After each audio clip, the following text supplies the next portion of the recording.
I thought I'd talk a little bit about clean wealth. That's more of my the way I think about it. The way I think about it is that we had the 20th century, which was the century in which oil was basically discovered at the beginning of the 1809 or something in Iran and other areas around the world, and the engines that used that oil became available, and then we had the whole technological revolution that was all based on the fact that energy was basically free.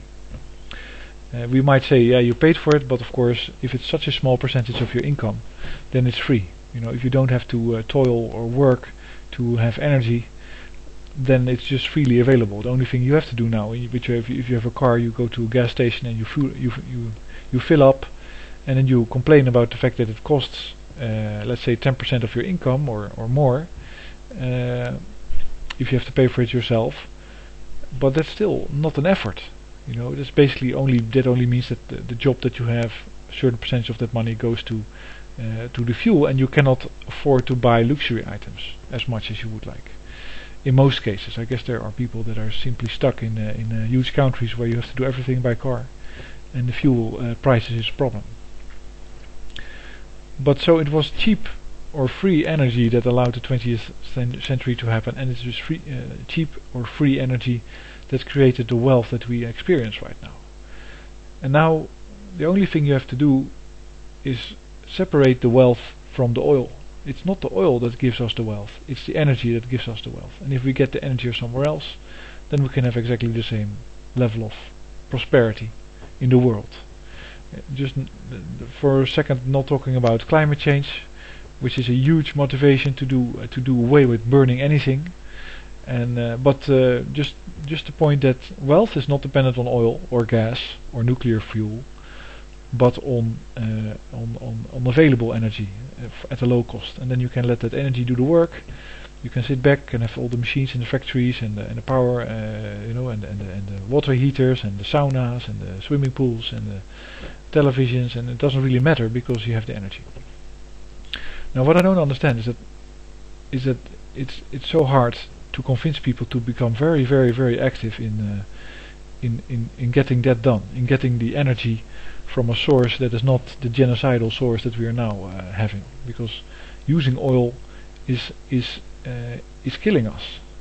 Using oil and coal and gas is killing the world, basically, because the rate that it's going right now, it's 6 degrees centigrade at the end of the century, temperature increase, which will mean that soil will dry up, lots of forests will burn, there will not be food for everybody, and you will get huge migrations and big mayhem, and it's all preventable if you just take action, and if you just really demand action of the people that are responsible for you, and especially when you're young. You know, if you're like between 14 if you're below the voting age, you should be very, very worried about that, because you cannot influence the process at this moment. There's these oil companies that have lobbyists, and they lobby against alternative energies and in favor of oil, and all these lobbyists should basically be sacked, put out of a job, sent home, because they are working for an industry that is destroying the earth. And that's the truth. And let's say you can verify that. You don't have to take it from me. You can just look it up. And you might be a climate skeptic, and we have, but well, that's my position. You know, that's what I say. I say, okay, shut those people off. And in some countries that has happened. Then you're not stuck at all, because you have two technologies basically available today that could replace oil. And you have to think about the fact that the energy you use for heating and cooling, electrical appliances, and logistics, mobility. Those are the main, let's say, the big applications for domestic purposes, let's say. And so you have the heating. Well, you can do that with the sun and geothermal energy, and you can store summer heat in the ground.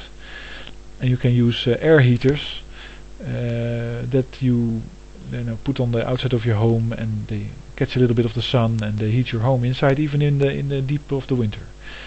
So heating and cooling you can also do with heat. You can have solar cooling, solar refrigeration.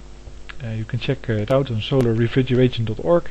There are huge installations for air conditioning of big buildings based on solar power on the roofs of those buildings. So the hotter it gets, the cooler it gets inside.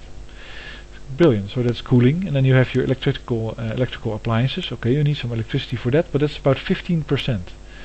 And then you have your logistics. So let's forget about electrical appliances for a moment. Let's say you solve that with solar panels, or in some other means. But anyway, logistics is the biggest factor, I think. And there are two solutions for logistics. 4 minutes to talk about them. But one of them is ultracapacitors, which are basically charge storing